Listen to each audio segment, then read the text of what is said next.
Thank you. I wanted the leader of majority to delay a bit because the Prime Minister stepped out because I wanted to take the shortest time here, having seen what my predecessors have gone through. and you know, both my predecessors are just like me from academia. So I was very worried. I wanted really to delay until the Prime Minister comes back. But I'm grateful to what Dr. Zani and team are doing. You're helping the country deal with very, very difficult issues.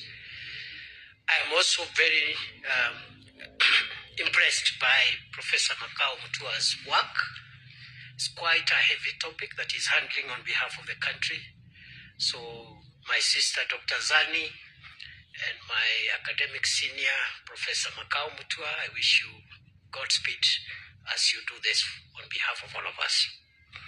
Your Excellency, the President, and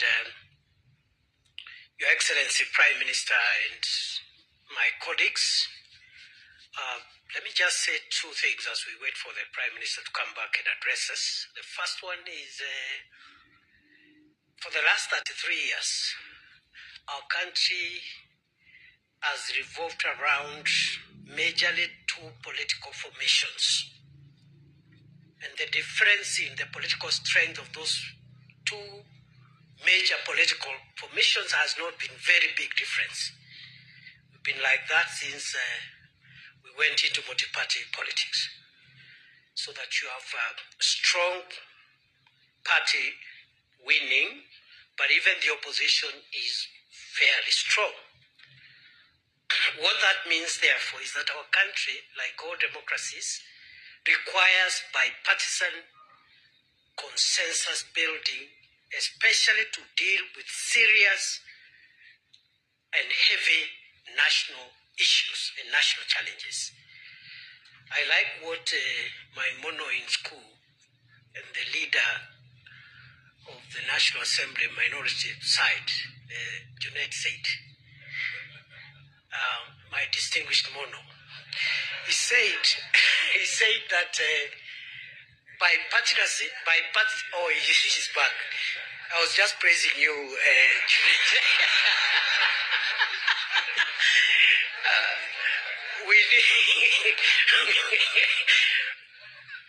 we need bipartisan efforts to heavy lift the serious national issues. You've seen them in the 10-point agenda.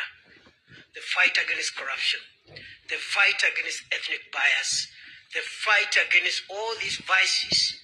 Without bipartisan efforts, no single side can be able to ever lift these national issues. So let us not underestimate what the leadership of the UDA through President Ruto, the leadership of ODM through His Excellency Raila Odinga has helped us to achieve as a nation. Because none of us alone would have enough political legis to be able to even lift on some of the issues we are discussing here today. So we are in good space, and for that we must celebrate and acknowledge the visionary leadership of President William Ruto and the visionary leadership and statesmanship of our elder brother, the Honorable Raila Odinga. Going forward, those of us who are younger politicians, we should pick lessons from these two leaders. Because there's a lot of excitement by many people who are in the political space, and they think leading the country or managing the country's affairs is a small issue. And some of the characters running up and down around, if they are given this nation to manage even for a day, the country will sink because they don't have enough wisdom and enough foresight to be able to manage the complex society that is Kenya. So, Prime Minister, we appreciate your leadership, your vision, And you've been able to show us, those of us who are younger politicians, that elections and politics should not undermine the collective interest, stability, and progress of our nation. You have helped us understand that individual ambitions to become whatever we want to become should not stand between us and our country's stability, progress, and sustainability. The last point I want to make now that we have reached where we wanted to reach is that,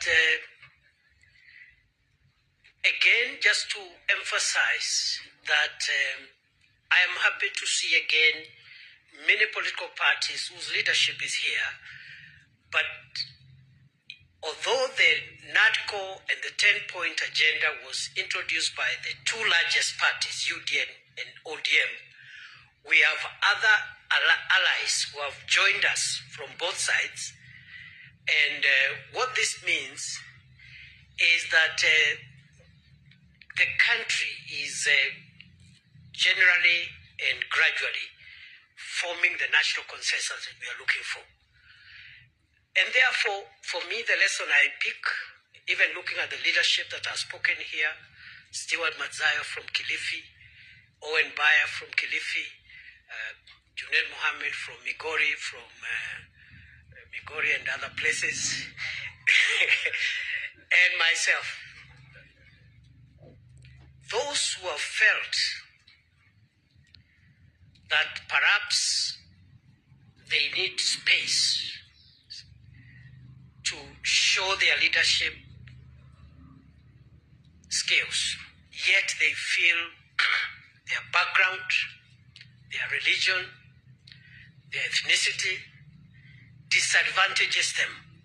Their background, their religion, their ethnicity disadvantages them.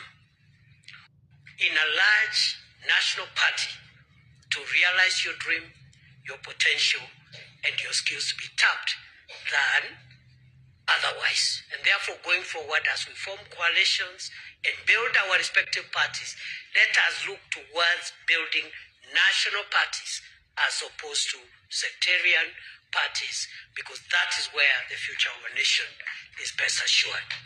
So, on that basis, I want to end there, because I saw my colleagues got I don't know who got no time. I want to end there and wish this meeting all the best.